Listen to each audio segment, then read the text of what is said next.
Hello दोस्तों, आज हम आपके सामने लेकर आए हैं एक न्यू टॉपिक भाग फर्स्ट का, जिसका नाम है भाषा। तो देखते हैं इसको। भाषा भाग फर्स्ट है, यह है भाषा।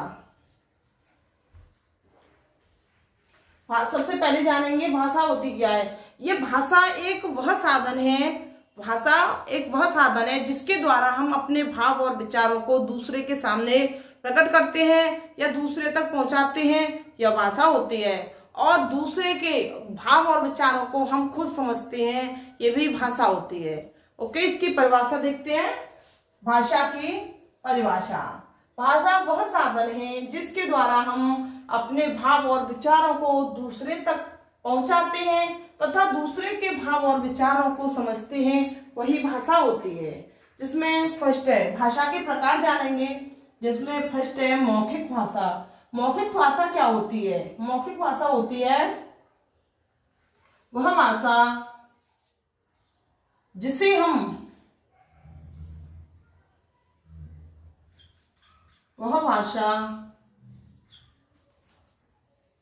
जिसे हम बोलकर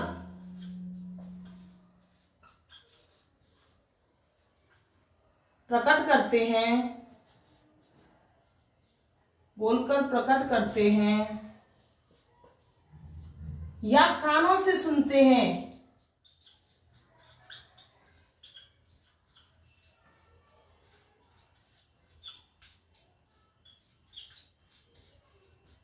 वही मौखिक भाषा होती है। वो मौखिक भाषा होती है। नेक्स्ट है इसमें लिखित भाषा। लिखित भाषा क्या होती है? लिखित भाषा, जो राजकाज की भाषा है वो लिखित भाषा ही होती है। इसमें क्या करते हैं, वह भाषा जिसे हम लिखकर प्रकट करते हैं, यानी अपने भाव और विचारों को हम लिखकर प्रकट करते हैं, वह लिखित भाषा कहलाती है। आप ऑलरेडी जानते ही होंगे। और सांकेतिक भाषा, थर्ड है सांकेतिक भाषा। सांकेतिक भाषा क्या होती है? जिसमें हम अपने भाव और विचारों को संकेतों द्वारा या इशारों द्वारा प्रकट करते हैं या दूसरे के सामने हम अपने भाव और विचारों को सांकेतिक तरीके से प्रकट करते हैं, वह सांकेतिक भाषा होती है। जिसमें देखिए, आपने देखा होगा जो जैसे ये सिंबल है, आपने कहीं चौराहे पर ऐसे लिखा हुआ देखा होगा, जैसे ये है, या ये जो है यू टर्न है। तो ये सभी क्या है, रोड के जितने भी सिंबल्स होते हैं ये सभी सांकेतिक भाषा, ये आपको इशारे में ही बताते हैं कि आपको राइट जाना है या लेफ्ट जाना है, कहाँ यू टर्न लेना है, कहाँ धीरे चलना है, कहाँ तेज चलना है। तो ये सभी क्या है, ये सांकेतिक भाषा होती है, जिसमें क्या है, ये इशारों से ही प्रकट कर देते हैं। ओके, आगे जानेंगे हिंदी भाषा का विकास। जो हमारी हिंदी भाषा है उसका विकास कैसे हुआ ये जानेंगे। तो हम जानेंगे नेक्स्ट हिंदी भाषा का विकास।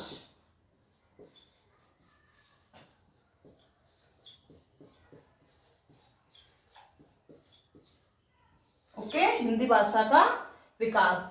तो ये जो हिंदी भाषा का जो सबकी आदि जननी है, जो वो है संस्कृत। संस्कृत से ही ये हिंदी बनी है। ये जो भाषाएं हैं ये संस्कृत से बनी है। तो सबसे पहली भाषा है हमारी संस्कृत।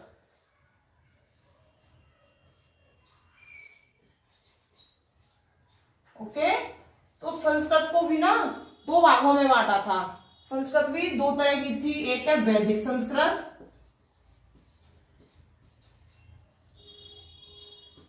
एक थी वैदिक संस्कृत।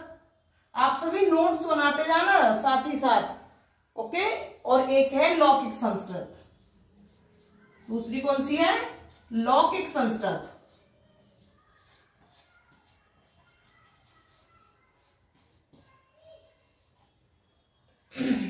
ये 1500 ईसा पूर्व से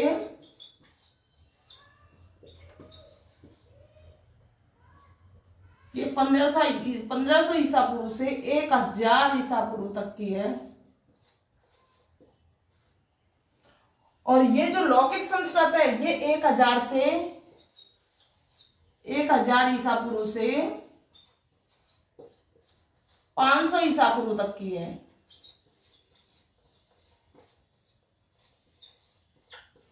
आप सभी समझ चुके होंगे। तो देखिए संस्कृत के जो नियम बने थे और उन्हें श्लिष्ट हो जाने के बाद लोगों ने नई भाषा तलाशना शुरू कर दिया। जब संस्कृत थी, संस्कृत के जो नियम थे उन्हें श्लिष्ट हो जाने के बाद तो लोगों ने नई भाषा तलाशना शुरू कर दिया। और जो नई भाषा बनी संस्कृत के बाद वो थी पाली। वो थी पाली। पहली हो गई संस्कृत और सेकंड हो गई पाली। कौन सी थी भाषा सेकंड?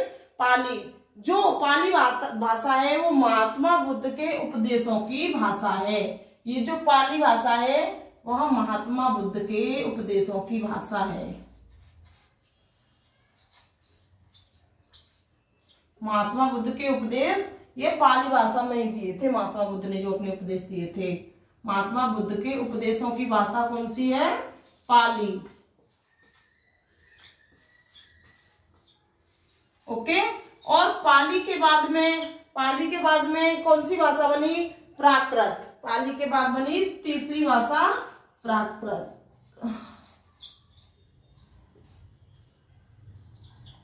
प्राकृत। ये जो प्राकृत भाषा है ये महावीर स्वामी के उपदेशों की भाषा है। ये प्राकृत भाषा किसकी है? महावीर स्वामी के उपदेशों की। प्राकृत भाषा महावीर स्वामी के उपदेशों की भाषा है।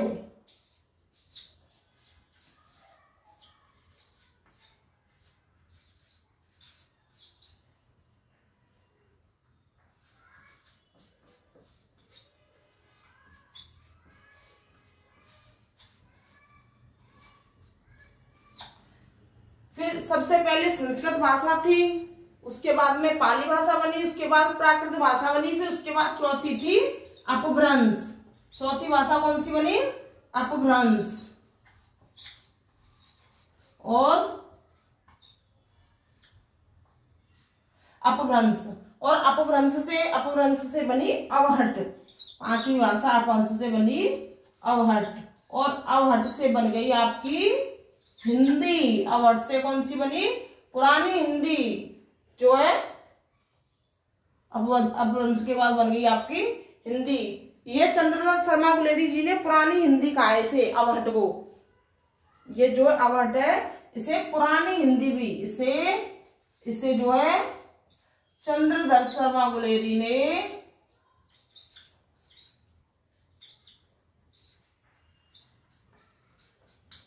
इसने जो अवहट भाषा है इसे चंद्रधर शर्मा गुलेरी ने, ध्यान से देखना है, इसे चंद्रधर शर्मा गुलेरी ने पुरानी हिंदी कहा है।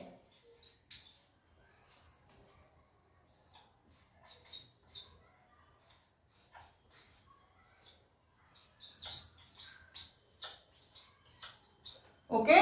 और इस पुरानी हिंदी से ही नई हिंदी का विकास हुआ। पुरानी हिंदी से ही नई हिंदी का विकास हुआ। अवहट के बाद बनी हिंदी, यानी नई हिंदी। ओके। पुरानी हिंदी के बाद बनी हिंदी। आप सभी समझ चुके होंगे कि हिंदी भाषा का विकास कैसे हुआ। सबसे पहले कौन थी? संस्कृत। संस्कृत के बाद आई पाली भाषा। पाली भाषा के बाद प्राकृत भाषा। प्राकृत के बाद अपभ्रंश, फिर अपहट। और इसके बाद हम पढ़ेंगे, आपको मैंने बताया था कि हिंदी भाषा के भी मतलब भाषाओं के भी परिवार होते हैं, ये बताया था ना। तो हम पढ़ेंगे अब भाषा परिवार। तो भाषा परिवार में हम देखेंगे भाषा परिवार, इसमें दो हैं। इसमें एक है भारोपीय भाषा परिवार और दूसरा है द्रविड़ भाषा परिवार। ओके। एक है भारोपीय भाषा परिवार और दूसरा है द्रविड़ भाषा परिवार। तो इसमें हम देखेंगे, नोट देखिए। सबसे पहले अपभ्रंश के अलग अलग रूपों से अलग अलग हिंदी का विकास हुआ। जो अपभ्रंश भाषा बनी थी उसके अलग अलग रूपों से और अलग अलग हिंदी का विकास हुआ। फिर इसमें क्या होता है कि इसमें सबसे पहले आई शौरसेनी अपभ्रंश। इसमें सबसे पहले शौरसेनी अपभ्रंश, जिसमें पश्चिमी हिंदी बोली जाती है, वो शौरसेनी अपभ्रंश से बनी है। दूसरा है इसमें मागधी अपभ्रंश, जो बिहारी हिंदी से बनी है, वह मागधी अपभ्रंश होती है। तीसरा है इसमें अर्धमागधी, जो पूर्वी हिंदी है वो अर्धमागधी हिंदी से बनी है। अर्धमागधी अपभ्रंश जो है ये पूर्वी हिंदी इसमें आती है। नेक्स्ट है इसमें खस अपभ्रंश। जो पहाड़ी हिंदी में किसमें आती है, किसमें, खस अपभ्रंश में। इसके बाद है ब्रांचर अपभ्रंश जो पंजाबी हिंदी आती है जिसमें, और नेक्स्ट है महाराष्ट्री अपभ्रंश जिसमें मराठी हिंदी आती है। ये है भाषा प्रवार, आप सभी ने नोट करो और या स्क्रीनशॉट लो इनका। आप सभी ने ये नोट कर लिया होगा, तो ये जो है स्क्रीनशॉट ले लिया होगा, आप बाद में नोट कर लेना। तो इसमें क्या है, ये जो मैंने बताई है, जो पश्चिमी हिंदी, बिहारी हिंदी, पूर्वी हिंदी, पहाड़ी हिंदी, पंजाबी हिंदी, मराठी हिंदी, और ये शॉर्टशैनी अपभ्रंश, मागधी अपभ्रंश, अर्धमागधी अपभ्रंश, खस अपभ्रंश, ब्रांचर अपभ्रंश और महाराष्ट्रीय अपभ्रंश। अब इनको हम बड़े विस्तार से पढ़ेंगे। ओके, अब इन्हें हम बहुत विस्तार से पढ़ेंगे। तो सबसे पहली इसमें पश्चिमी हिंदी, सबसे पहली क्या है इसमें, पश्चिमी हिंदी। हेडिंग डालिए सभी, पश्चिमी हिंदी, जिसके बारे में हम अभी पढ़ेंगे।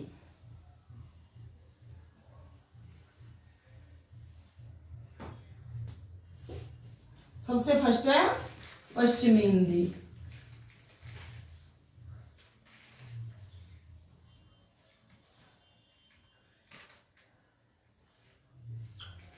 पश्चिमी हिंदी, ये पश्चिमी हिंदी किससे बनी है, शॉर्टशैनी अपभ्रंश से। अभी लिखा था ना मैंने, ये किससे बनी है, शॉर्टशैनी अपभ्रंश से। याद रखना सभी को, ये आपसे पूछा जाए पेपर में कि पश्चिमी हिंदी किससे बनी है, तो ये शॉर्टशैनी अपभ्रंश से बनी है।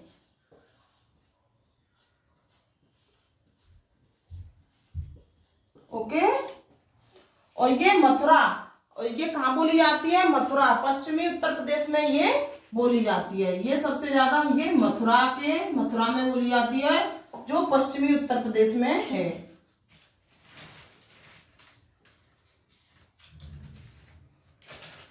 ये पश्चिमी उत्तर प्रदेश में बोली जाती है, जो शॉर्टशैनी अपभ्रंश से बनी है। ये मथुरा के पश्चिमी उत्तर प्रदेश में बोली जाती है, ये पश्चिमी हिंदी। अब हम इसके बाद जानेंगे पश्चिमी हिंदी की बोलियां क्या क्या हैं। पश्चिमी हिंदी की बोलियां भी हैं, तो इसमें डालेंगे पश्चिमी हिंदी की बोलियां।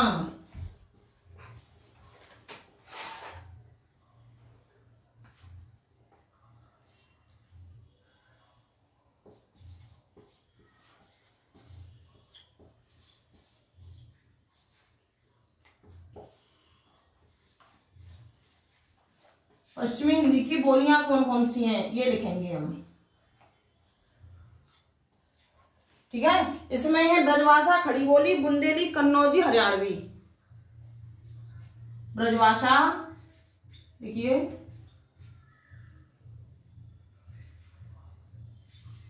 ब्रजभाषा, मथुरा में ब्रजभाषा बोली जाती है, आप सभी याद रखोगे। पश्चिमी हिंदी की बोलियां ब्रजभाषा, खड़ी बोली भी बोली जाती है मथुरा में, है ना, ब्रजभाषा, खड़ी बोली, और इसके बाद और भी बोलियां हैं जो शॉर्टशैनी अपभ्रंश से और पश्चिमी हिंदी में बोली जाती हैं। और ये बुंदेली, कन्नौजी। अच्छा, एक बात ध्यान रखना, खड़ी बोली को ही कौरवी हिंदी कहा जाता है। खड़ी बोली को क्या कहा जाता है, कौरवी हिंदी। आपसे कभी पूछा जाता है कि कौरवी हिंदी और किस बोली में है, तो ये पश्चिमी बोली की है कौरवी हिंदी, ये खड़ी बोली को ही बोला जाता है। ये हो गई फर्स्ट, ये हो गई सेकंड, अब थर्ड पे होगी कन्नौजी। ये भी पूर्वी हिंदी की बोली है, कन्नौजी। फोर्थ इसमें बुंदेली,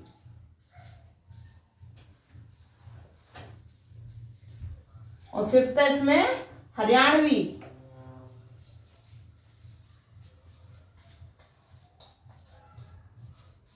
फिफ्थ इसमें हरियाणवी, जिसे बांगरू भी बोलते हैं।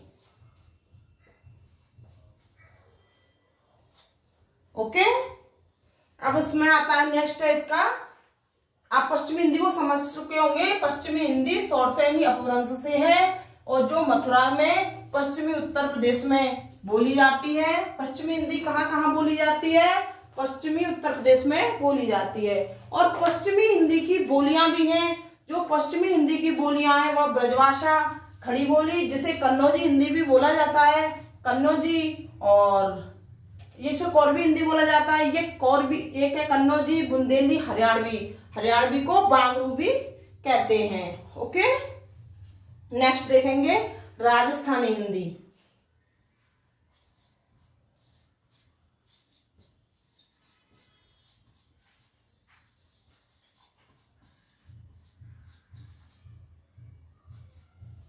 दूसरी मैंने राजस्थानी हिंदी नहीं कराई थी, दूसरी उसमें कौन सी कराई थी, दूसरी कराई थी इसमें बिहारी हिंदी।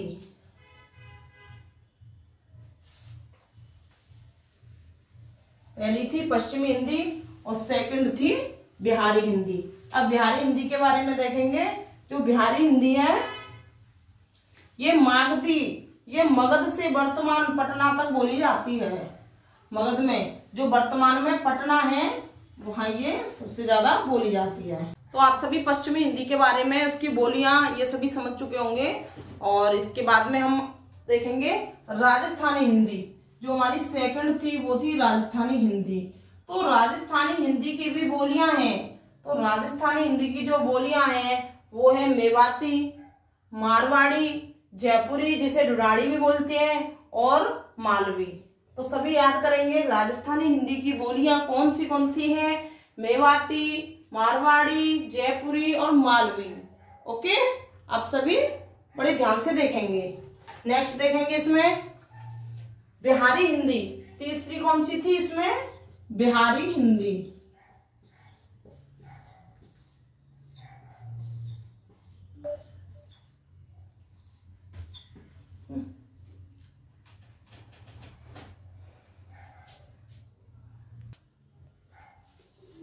ये हो गई बिहारी हिंदी। अब बिहारी हिंदी की, जैसे राजस्थानी हिंदी की बोलियां देखी थी वैसे ही बिहारी हिंदी की बोलियां देखेंगे। बिहारी हिंदी की बोलियां देखेंगे। ये बहुत इंपॉर्टेंट है, इनमें बच्चे ज्यादातर कंफ्यूज हो जाते हैं और क्वेश्चन गलत करके आ जाते हैं। इसमें बिहारी हिंदी की बोलियां कौन सी हैं, तो इसमें लिखेंगे मैथिली, मगही और भोजपुरी। कौन सी हैं, मैथिली, मगही और भोजपुरी। बिहारी हिंदी की बोलियां कौन सी हैं, मैथिली, मगही और भोजपुरी। ये बिहारी हिंदी की बोलियां हैं। इसके बाद आएगी चौथा पूर्वी हिंदी। कौन सी, पूर्वी हिंदी।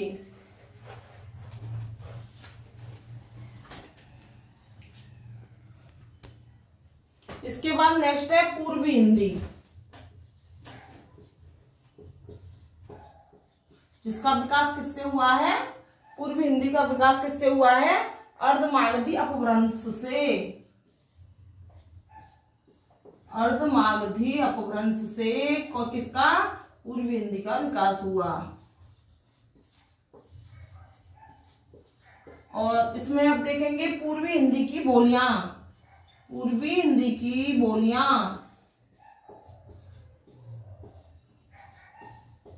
ये साथ ही साथ याद करते जाएंगे।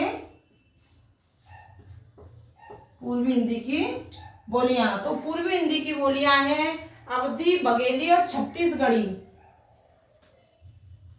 अवधी, पूर्वी हिंदी की बोलियों में आएगी अवधी,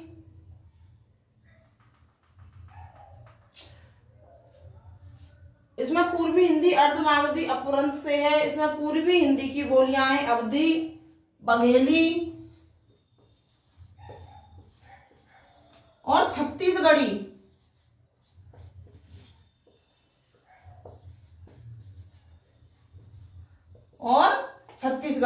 ये पूर्वी हिंदी की बोलियां हैं। ये आधा मगध उत्तर प्रदेश के पूर्वी भाग में बोली जाती है। ये कहां, ये आधा मगध,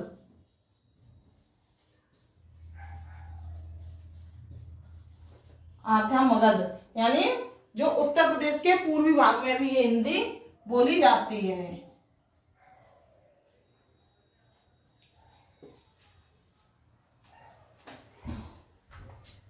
उत्तर के पूर्वी भाग में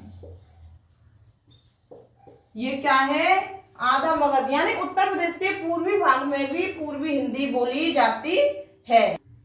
नेक्स्ट है पहाड़ी हिंदी। नेक्स्ट है इसमें पहाड़ी हिंदी जो खस अपभ्रंश से, किससे है? खस अपभ्रंश से।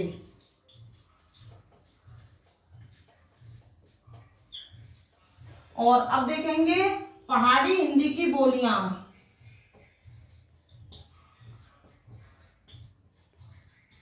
पहाड़ी हिंदी की बोलियां कौन सी हैं? इसमें आएंगी कुमाऊनी और गढ़वाल। पहाड़ी हिंदी की बोलियां हैं कुमाऊनी और गढ़वाल।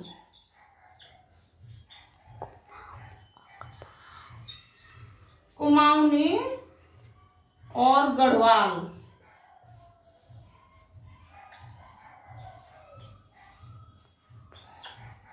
कुमाऊनी और गढ़वाल, ये जो दो है, ये गढ़वाल है, गढ़वाल, कुमाऊनी गढ़वाल, ये हिंदी की बोलियां, पहाड़ी हिंदी की बोलियां हैं। अब इसके बाद नेक्स्ट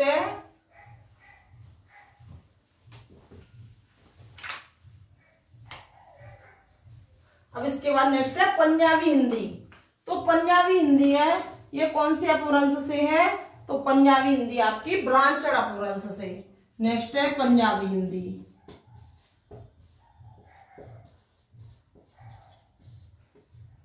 जिसका विकास हुआ है ब्रांचड अपभ्रंश से। ओके। और ये जो पंजाबी हिंदी है इसकी बोलियां देखेंगे अब। इसकी अब बोलियां देखेंगे जिसमें सिंधी लहंदा, इसकी बोलियां हैं सिंधी लहंदा और पंजाबी। ओके, याद करेंगे पंजाबी हिंदी ब्रांचड अपभ्रंश से ली गई है। किससे बनी है? ये ब्रांचड अपभ्रंश से बनी है, जिसकी बोलियां हैं पंजाबी हिंदी की बोलियां हैं सिंधी लहंदा और पंजाबी। नेक्स्ट रह गया इसमें मराठी हिंदी। नेक्स्ट है इसमें मराठी हिंदी। ये जो मराठी हिंदी है ये कौन से अपभ्रंश से ली है? ये महाराष्ट्रीय अपभ्रंश से ली है, बनी है। ये महाराष्ट्रीय अपभ्रंश से बनी है।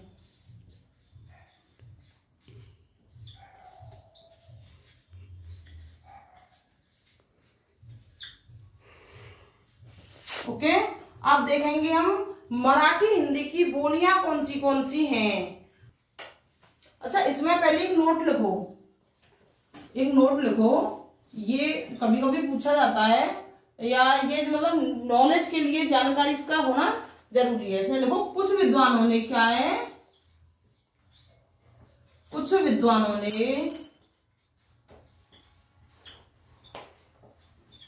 लहंदा, एक जो बोली है लहंदा और पंजाबी, जो लहंदा और पंजाबी बोली है इसको जो पैशाची अपभ्रंश, कौन सी? पैशाची अपभ्रंश से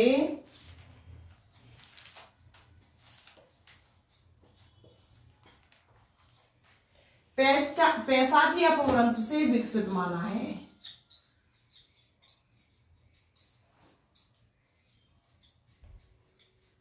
देखो जैसे मैंने बताया ना, इसमें सिंधी लहंदा और पंजाबी, ये वैसे पंजाबी हिंदी की बोलियां हैं और ये ब्रांचड अपभ्रंश से है, लेकिन कुछ विद्वानों का मानना है कि लहंदा और पंजाबी को पैशाची अपभ्रंश से विकसित माना है।